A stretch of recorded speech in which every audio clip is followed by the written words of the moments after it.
Salut les femmes! Hallo Frauen! C'est un grand plaisir pour nous de vous pouvoir accueillir aujourd'hui. Es ist uns ein grosses Vergnügen, euch hier zu begrüßen zu können. C'est une nouvelle chance de se rencontrer et on espère beaucoup que vous pouvez bien profiter. Es ist etwas ganz Neues und auch eine neue Chance, uns zu vernetzen. Und wir hoffen fest, dass wir von dem profitieren können. Nous avons chargé de différentes choses, comme par exemple des conférences, des sujets de prière et des chansons. Wir haben schon verschiedene Sachen aufgeladen, wie zum Beispiel ein Referat oder ein Liedbeitrag, Gebetsanliegen. Un peu pareil comme les Rahab passés. Inhaltlich soll es sich die vergangenen Rahab-Tage decken. Nous avons aussi envoyé un email aux responsables Auch haben wir schon wieder ein E-Mail geschickt an die Verantwortlichen von eurer Gruppe, où on vous prie de nous envoyer un feedback par WhatsApp sur ce numéro ou un email. und wir wären mega froh, wenn ihr uns relativ schnell gerade das Feedback geben würdet.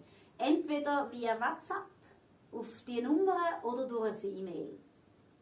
Et ce serait super si vous pourriez charger les photos de cette journée tout de suite au Padlet. Mega cool wäre, wenn ihr gerade so, wie ihr seid, am Rahab-Tag geniessen ein Foto würdet machen und das selber aufs Padlet würdet hochladen. On veut peut-être aussi utiliser ce Padlet en futur pour rester connecté. Vielleicht können wir das Padlet auch weiterhin brauchen in Zukunft, um miteinander vernetzt zu sein.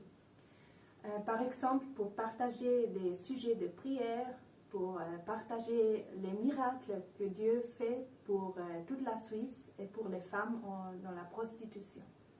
Zum Beispiel, um Gebetsanliegen zu teilen oder einfach miteinander zu geniessen, was Gott Grosses tut in der Schweiz. Für uns, aber vor allem für die Frauen in der Prostitution. Mais maintenant, on veut vous souhaiter beaucoup de plaisir et si vous avez des questions, n'hésitez pas de nous contacter. Wir wünschen euch vor allem viel Spaß und wenn ihr noch Fragen habt, dann meldet euch doch einfach bei uns.